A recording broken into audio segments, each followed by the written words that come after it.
Before I tell you what's really beneath Mount Rainier, I need you to understand something about volcanoes. Most people think the danger is the summit, the crater, the possibility of eruption. They're wrong. The real danger is what lives in the spaces beneath the glaciers, in the vast network of ice caves and geothermal chambers that honeycomb the mountain from base to peak. Because Mount Rainier isn't just a volcano, it's hollow, and something has been living in that hollowness for a very, very long time. Are you watching this late at night? Maybe you're planning to climb Mount Rainier and summit the highest peak in the Cascades. Drop a comment and let me know, because if you've ever stood on those glaciers at 13,000 feet and felt the ice vibrate beneath your crampons with something that isn't volcanic activity, if you've ever heard sounds coming from beneath the snow that don't match any geological process, you need to hear this story. What I'm about to tell you might change your climbing plans. My name is Derek Vaughn, and I've been a park ranger at Mount Rainier National Park for 9 years. I work primarily high-altitude operations, which means I'm responsible for monitoring climbing conditions, conducting rescues above 10,000 feet, and maintaining safety protocols on a mountain that kills an average of 2 people per year through falls, avalanches, and exposure. In 9 years, I've coordinated 31 rescue operations, recovered 14 bodies, and helped over 3,000 climbers reach the summit safely. And 8 months ago, I lost 7 climbers in an incident described in the official report as a catastrophic glacier crevasse fall occurring under whiteout conditions. But I know that's not what really happened, because I found one of their ice axes. Not at the summit, not in the crevasse either. I found it buried in hard ice, positioned vertically, 20 feet below the surface of the Emmons Glacier, as if someone had driven it down from inside the mountain while trying to climb out. Let me start at the beginning, 8 months ago, on what should have been a routine summit climb. It was early July, the peak of climbing season on Rainier. Weather conditions were perfect. Clear skies, little wind, good visibility. A group of 7, led by head guide Michael Cordero, had signed up for a 2-day summit climb via the Disappointment Cleaver route, the most popular route to the summit. Michael was someone I had worked with for years. He was 42 years old, a certified guide with over 20 years of mountaineering experience who had climbed Rainier's summit hundreds of times. He knew this mountain better than most forest rangers. He knew the routes, the weather conditions, the dangerous areas. If anyone could safely guide clients to the summit, it was Michael. Day 1 went perfectly. The group climbed from Paradise at 5,000 feet to Camp Muir at 10,000 feet, established camp, rested, and prepared for the summit push. At midnight on day 2, they began the final ascent, standard alpine start.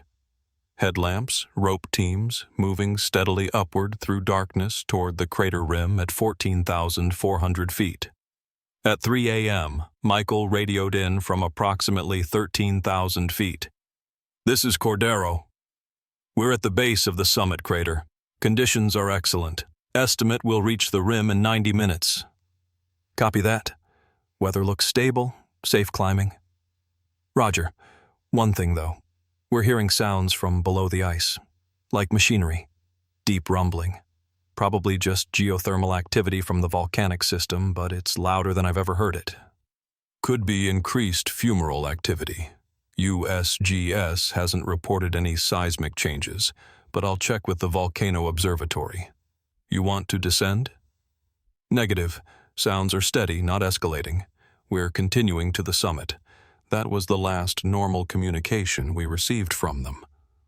What came after was 20 minutes of broken transmissions that suggested something beneath the ice had noticed them, had responded to their presence, and had decided they were trespassing.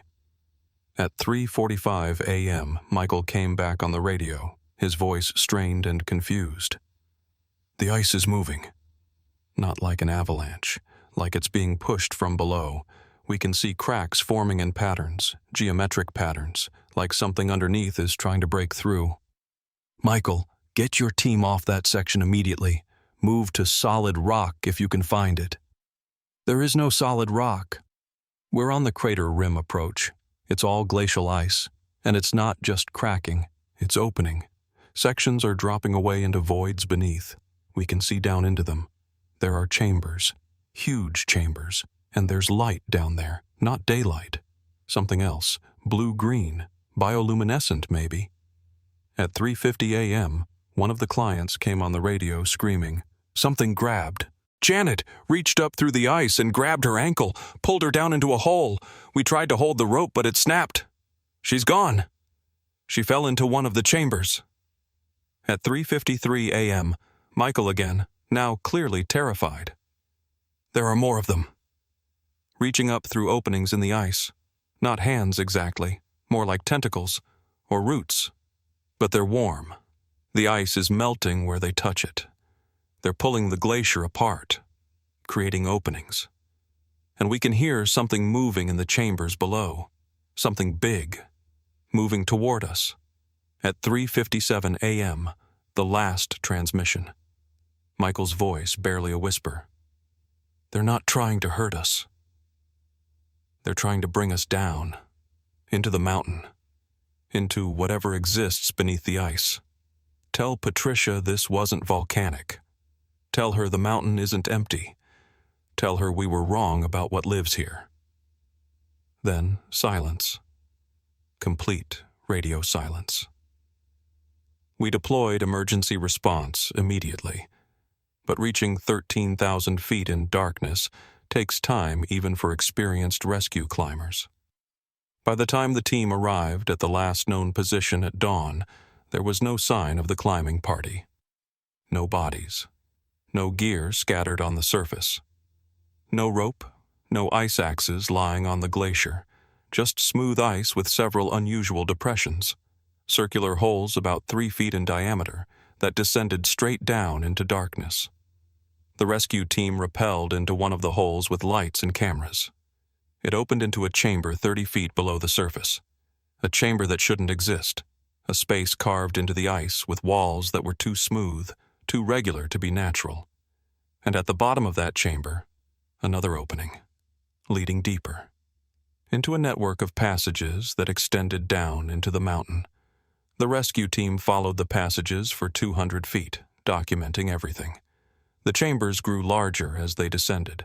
Some were the size of rooms. Some were the size of gymnasiums. And the walls weren't just ice.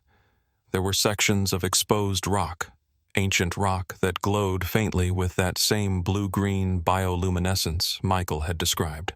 And there were sounds, deep vibrations that seemed to come from even further below, like massive machinery, like enormous things moving through stone and ice.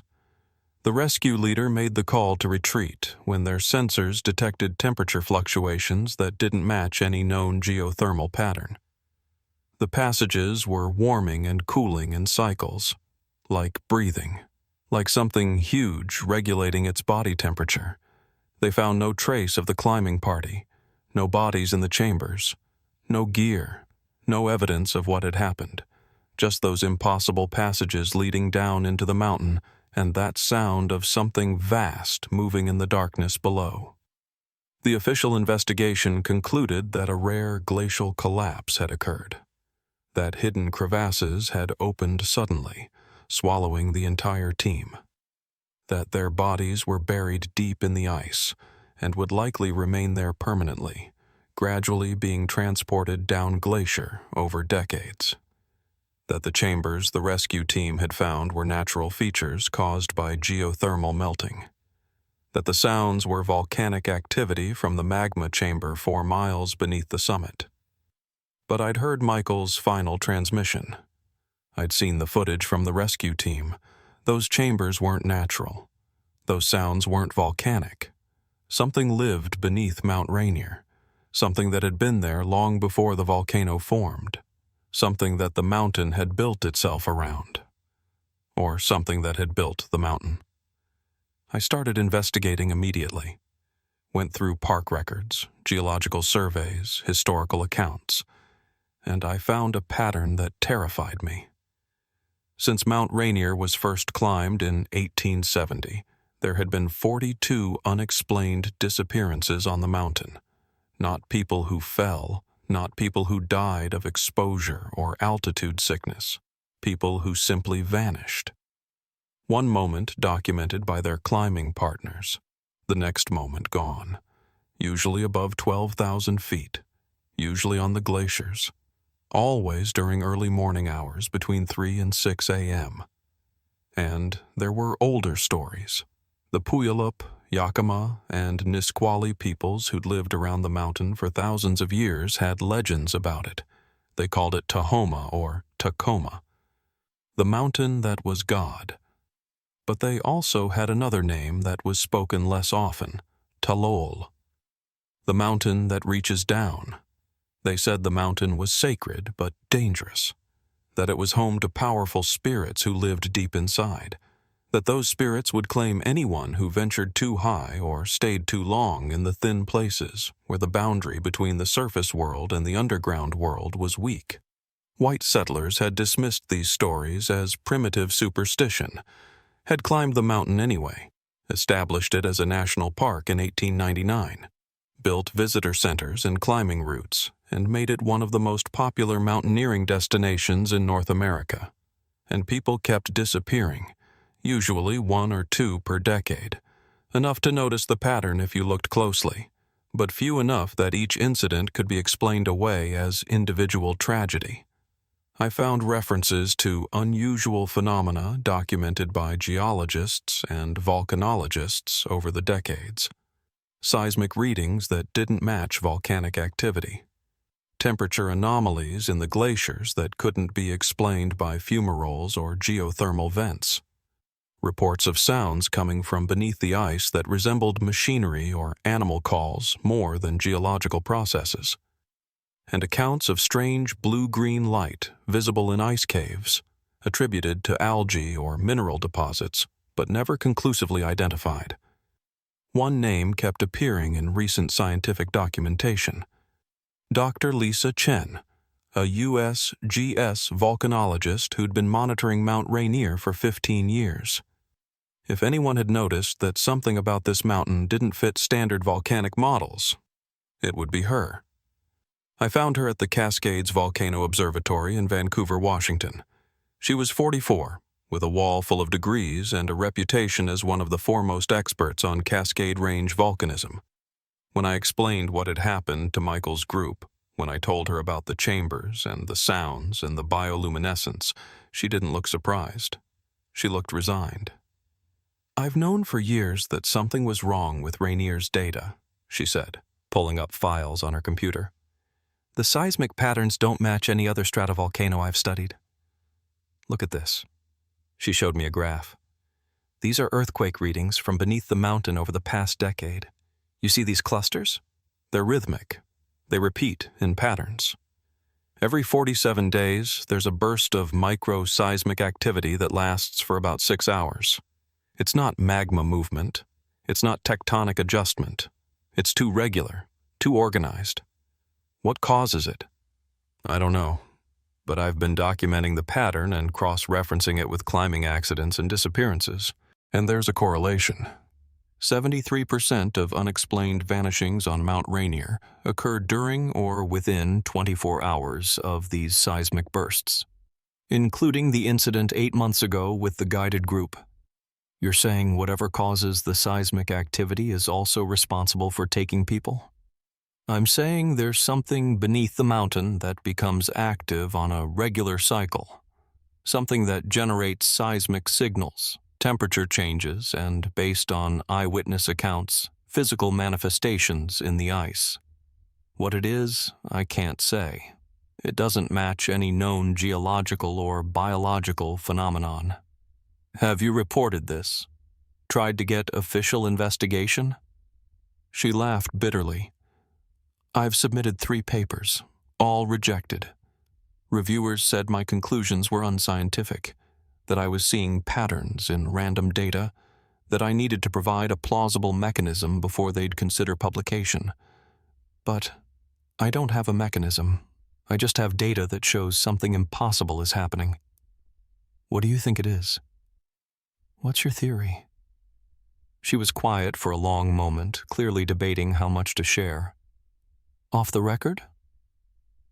I think Mount Rainier is hollow. Not completely, but significantly. I think there's a vast network of chambers and passages inside the mountain, far beyond what any natural cave system could create. And I think something lives in those chambers. Something old. Something that predates the volcanic formation. Maybe something that was here before the Cascade Range even existed, and the volcano built up around it. Or it built the volcano around itself as camouflage or habitat. That sounds like science fiction. I know, which is why I'll never publish it. But look at the evidence. The density readings of Rainier are wrong. The mountain should weigh more based on its volume. There are gaps in the geophysical surveys that suggest large voids, and there are historical accounts from indigenous peoples talking about entrances to the underworld on the mountain's flanks. What if those weren't metaphorical? What if they were describing real passages leading into a real underground system? She pulled up more data. Thermal imaging of the mountain showing hotspots that didn't correlate with known fumaroles. Gravity measurements suggesting mass deficits. Radar imaging that couldn't penetrate certain areas. The signals simply disappearing as if absorbed by something that shouldn't be inside solid rock and ice. I think the climbing party didn't fall into crevasses, she continued. I think they were taken. Pulled into the mountain deliberately by whatever lives there. And I think it happens periodically when the entity or system or whatever it is becomes active. When it needs something from the surface. When it's hungry or curious or maintaining its domain. How do we stop it? How do we protect climbers? We don't climb during the active periods. I can predict them based on the seismic patterns. Every 47 days, roughly. The next cycle starts in 3 days. If we could restrict climbing during those windows, we might prevent incidents. On what grounds? We can't tell people there's something living inside the mountain that eats climbers every 47 days. Then we don't tell them the truth. We cite increased volcanic risk. Elevated seismic activity. We close the upper mountain during those periods for safety reasons. The Park Service does it all the time when weather or conditions are dangerous. I took Lisa's data to Patricia Morgan, the park superintendent. She was 58, 25 years at Rainier, planning to retire the following spring. She listened to Lisa's findings and my account of the investigation with an expression that slowly shifted from professional interest to grim acknowledgement. So you figured it out, she said when I finished. What we've been hiding since the park was established. You know about what's inside the mountain? Every superintendent has known. It's part of the confidential briefing when you take over. Mount Rainier is hollow. Something lives inside it. Climbers disappear periodically. We manage the risk as best we can without acknowledging the real cause. She pulled out a locked file drawer. These are the true incident reports. The ones that document what really happens. They go back to 1899. She spread the files across her desk, dozens of them, accounts from rangers, climbers, researchers who'd encountered the phenomenon. Descriptions of chambers beneath the ice, sounds from inside the mountain, things reaching up through glaciers to grab people, bioluminescent light in impossible places, and always, always, the disappearances. People pulled into the mountain and never seen again. Why keep it secret? Why not close the upper mountain, ban climbing above 12,000 feet? Because Mount Rainier generates $200 million in economic activity annually. Climbing permits alone bring in significant revenue. If we announced that something inside the mountain was actively hunting climbers, we'd have to close the entire upper mountain permanently. The backlash would be enormous. Lawsuits, congressional investigations, demands to prove claims we can't prove because the evidence literally lives inside an active volcano that we can't fully explore. So we sacrifice climbers to maintain tourism revenue?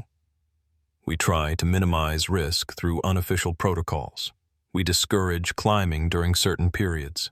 We position rangers to turn back groups when conditions seem dangerous. We've saved hundreds of people over the decades through intervention that we can't officially justify. She looked at me seriously. But we can't save everyone.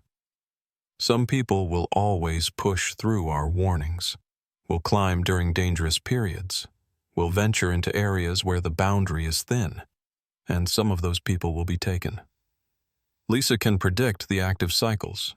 We could implement official closures during those periods. Based on what justification? Increased volcanic activity? We'd need to coordinate with USGS, show elevated threat levels, provide data that doesn't mention underground entities.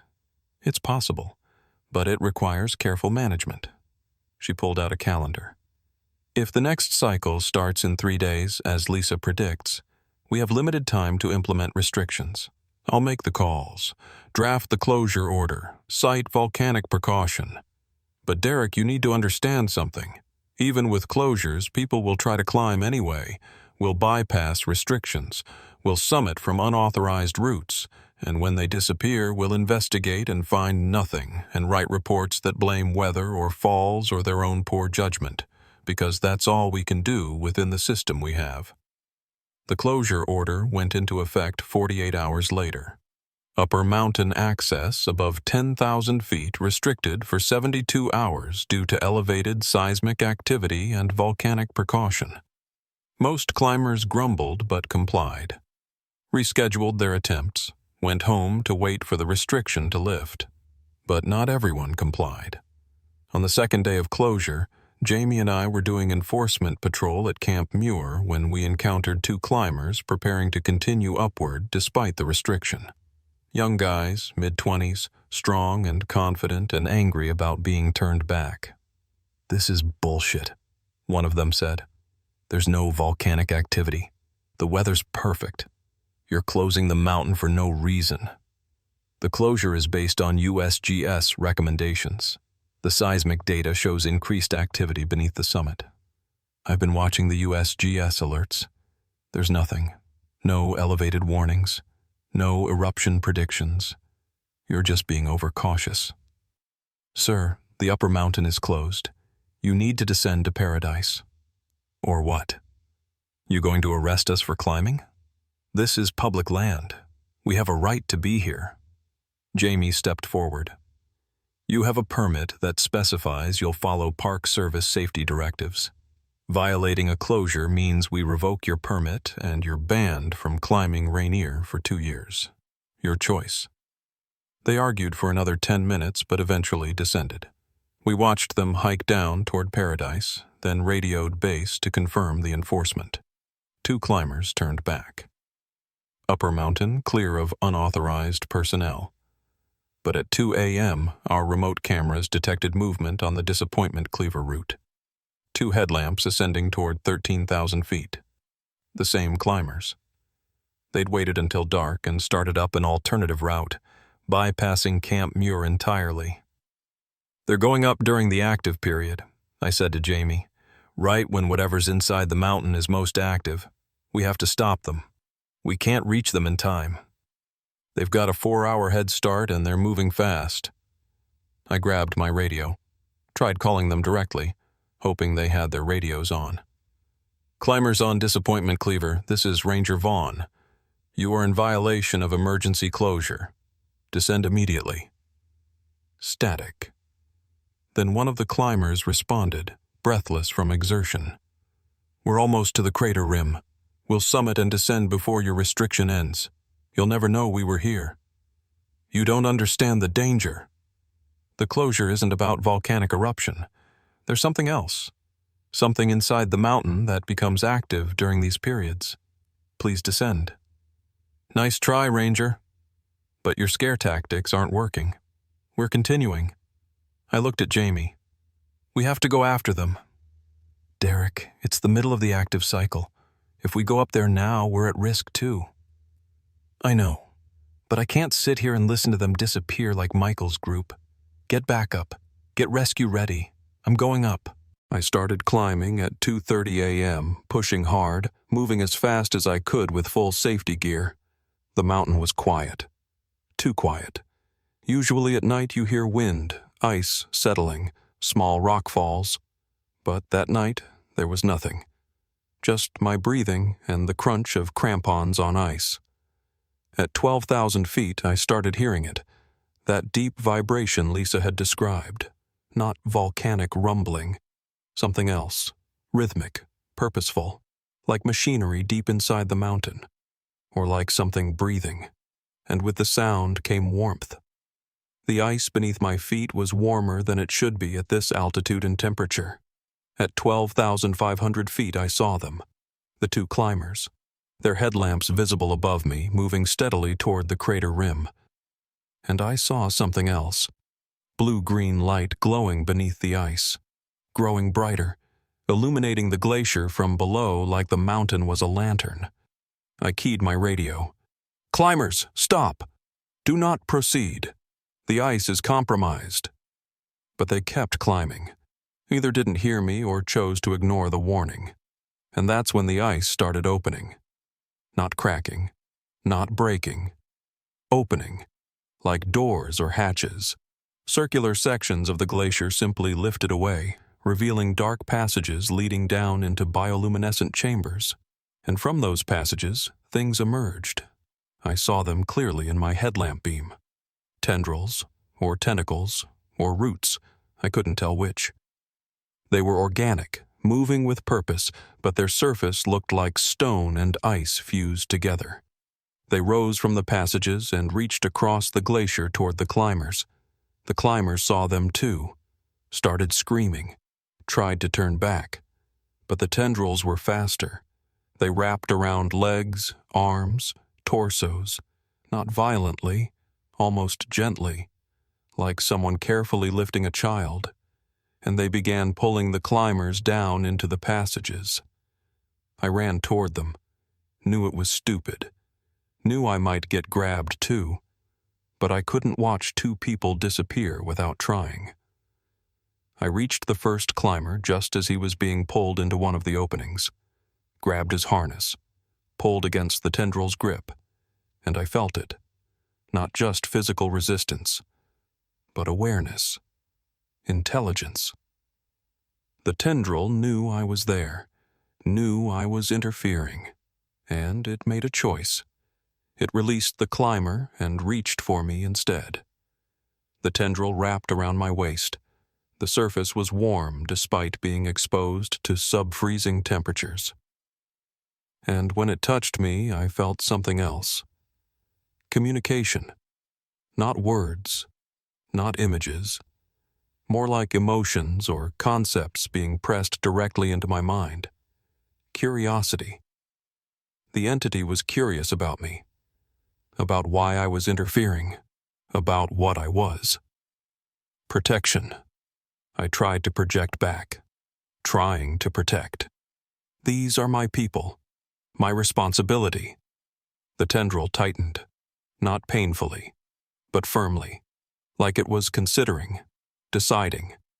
And then I felt something else flow from it into me. Not words, but understanding. Knowledge transmitted directly. I saw what lived beneath the mountain, not a single creature.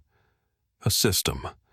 A vast, interconnected organism that existed in the spaces between rock and magma and ice. It had been here for millions of years. Had existed before Mount Rainier formed. Had perhaps caused Mount Rainier to form, building the volcano as protection or habitat, or both. It was ancient, alien, not evil but utterly indifferent to human concepts of morality. It existed in dimensions we couldn't fully perceive. The chambers beneath the ice were just the parts that intersected with physical reality. The rest existed elsewhere, in spaces that overlapped with our world but weren't part of it. And it fed on awareness. Not bodies, not flesh, but consciousness itself. When it took people into the mountain, it absorbed their awareness, their sense of self, their thoughts and memories and experiences. not destroying them, incorporating them, making them part of itself. The victims didn't die. They joined, became threads in a vast tapestry of consciousness that spanned geological time. Michael was still there. I could sense him, part of the entity now, still aware but no longer separate. And he was content, or beyond contentment, existing in a state humans had no words for. The entity was offering me a choice. It would release the climbers, would let us leave, but only if I stopped interfering, stopped trying to prevent it from taking people during its active cycles. It had been here first. This mountain was its domain, and it would continue to claim those who ventured too close during the times when the boundary thinned. I couldn't agree to that, couldn't promise to let people disappear. But I understood now that we couldn't stop it either. The entity was too vast, too powerful, too incomprehensible. All we could do was limit exposure, keep people away during active periods, except that some would be taken and try to minimize the number. The tendril released me, released the climbers, and withdrew back into the passages. The openings in the ice sealed. The blue-green light faded. The vibration stopped. And we were standing on solid glacier again like nothing had happened. I got the climbers down. They were in shock, hypothermic, traumatized. We evacuated them to the hospital where they spent 3 days under observation. They told doctors and investigators about the tendrils, about being grabbed, about the passages and the light, and their accounts were dismissed as altitude-induced hallucination. Hypoxia. The mind creating false memories to explain a near-fatal fall they'd survived. But I knew the truth. And more importantly, I knew now that there was no way to fight what lived inside Mount Rainier, no way to remove it or contain it or prevent it from taking people. The best we could do was document, warn, reduce risk, and accept that this mountain would always claim some climbers, not through natural danger, but through something far older and stranger. I briefed Patricia on everything that had happened, showed her the data Lisa had collected, explained the entity's nature as much as I understood it, and she made a decision. We're implementing permanent restrictions. No climbing above 12,000 feet during the predicted active cycles. Official reason is seismic precaution. We'll rotate the justification. Sometimes volcanic activity, sometimes avalanche danger, sometimes weather. But we'll keep people below the threshold where the entity operates. Some will climb anyway. We'll bypass restrictions. I know, and some of those people will be taken, but we'll have done everything we could within policy. We'll have minimized risk without causing the panic that would come from revealing the truth. Over the following months, we refined the system. Lisa's seismic predictions were 92% accurate in forecasting active cycles. We implemented closure protocols that kept most climbers away during dangerous periods. We trained rangers on the real dangers without officially acknowledging what we were protecting people from. And it worked. The next climbing season, we had 0 disappearances during active cycles. A few near misses. A few encounters that rangers broke up before climbers could be taken, but no complete vanishings. The entity seemed to accept the new arrangement. It continued its cycles, continued to reach up through the ice during active periods. But with fewer climbers present, with rangers actively turning people back, it had fewer opportunities, and the disappearances dropped to nearly 0. Nearly. Because some people always slip through, always find ways around restrictions, always push boundaries. Last month, a solo climber summited during an active period. We found his gear at the crater rim, his ice axe driven into the ice, his pack and oxygen bottles neatly arranged. But no person. He'd either been taken or had entered the passages voluntarily. Either way, he was gone. His name was added to the list. the unofficial list that Patricia keeps, the record of everyone who's been absorbed by the entity over the decades. Over 40 names now.